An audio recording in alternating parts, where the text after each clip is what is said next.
Hello friends, welcome to my channel sisters gardening. গরমে অনেকেরই সমস্যা হচ্ছে, জবা গাছে এরকম পাতা হলুদ হয়ে যাচ্ছে, ফ্যাকাশ হয়ে যাচ্ছে, শিরা উপশিরাগুলো সবুজ থাকছে।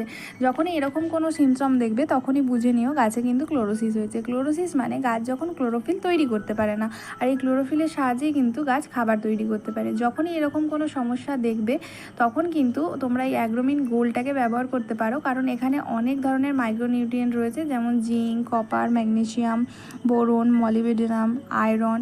তো আয়রন আর ম্যাগনেসিয়াম হচ্ছে ক্লোরোফিলের গঠনগত উপাদান, আর সমস্ত উপাদানগুলো এর মধ্যে প্রেজেন্ট আছে। তাই এটা আমি 1.5 লিটার জলের সাথে 5 ml মিশিয়ে ভালোভাবে স্প্রে করে নেব। তোমাদের কাছে অ্যাগ্রোমিন গোল্ড যদি না থাকে, যে কোনো ধরনের মাইক্রোনিউট্রিয়েন্ট রিচ তরল তোমরা ব্যবহার করতে পারো। অনেকে ঘরোয়া টোটকা হিসেবে আলু, পেঁয়াজ খোসা ভেজানো জল ব্যবহার করতে পারে, কিন্তু তাতে এতটা ভালো রেজাল্ট পাওয়া যায় না।